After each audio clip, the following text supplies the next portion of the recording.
one message that is dear to me is to teach children the value of tithing. So every single project that Conch Press, every line of books that we produce, we actually have an aligning charity that we actually tithe a certain percentage of the sales of each book to.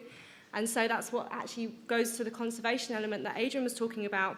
We actually decided for our charities to be Elephant Family and Aspinall Foundation because of the amazing work they do into the research, the rehabilitation, everything to do with the animal species. And we make sure if you look at the reading our books on the back page, when you buy our books, you're actually buying corridors of land, you're actually buying food for the elephants to eat in the Aspinall Safari Park. And again, I'm just really so glad that the Bob has come down all the way from the Aspinall Foundation to just speak a few words this evening about the charity itself and how it's aligned with Conch Press and the Elephant Family. So please welcome Bob O'Connor from Aspinall.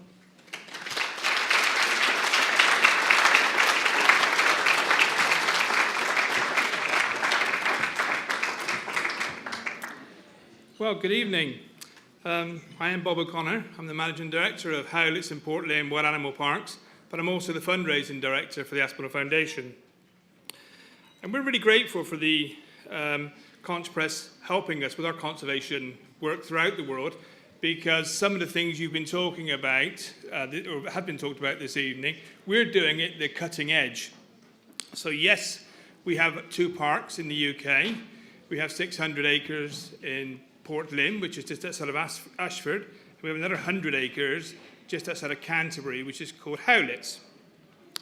I thought I'd give you a couple of interesting facts about our elephants we have on site. Across the 2 sites, we have 19 elephants. We have 16 at Howlett's, and we have 3 at Port Lynn. And that's the largest group of breeding elephants in captivity in the UK, and it's the 3rd largest in the world. Only South Africa and a private, strangely enough, a circus collector in America has bigger groups. In the last 12 months, we have had 6 calves born at Howlett's. Now that is more than all the other zoos in Europe put together. Howlett's was the first zoo in the UK to breed African elephants. You know, our food bill a year is £600,000 just in the UK. But our work doesn't stop in the UK. We manage cutting-edge conservation in Africa. So we have 500,000 acres in Gabon and 500,000 acres in the Congo. In fact, tomorrow morning, I'm flying out to Gabon to look at our project we have there. I've not been there for a few years. And primarily, this is to care for gorillas. But because we employ anti-poaching teams, of course, what they're protecting is the entire area. So all the animals in that area are being protected by us. And for the first time, particularly in Gabon, we're actually getting arrests, and we're getting people sent to prison. They don't stay there very long, unfortunately, maybe 2 or 3 weeks. But for the first time ever, these people are now being put behind bars, and we are beginning to make an impact. We don't only have projects in Gabon and Congo. We've just started our most recent project, which is in Java. And that's primarily at this moment for Javan gibbons. But that will grow in the next 4 or 5 years. We'll be managing 5 to 7 million acres of land in Indonesia and protecting those. Some of the other projects we have, very recently, getting back to elephants in particular, is we've worked in Cambodia with a chap who used to work for us at Howlett's. He's an amazing chap called Nick Marks.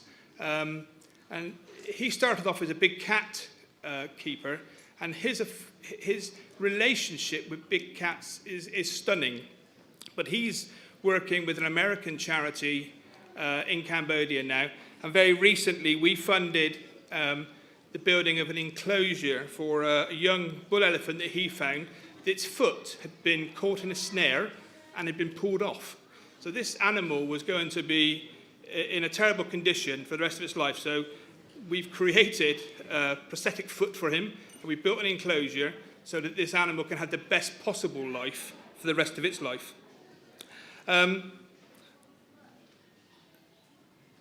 What we do is very different from what anybody else does, but it takes an awful lot of money to do what we do.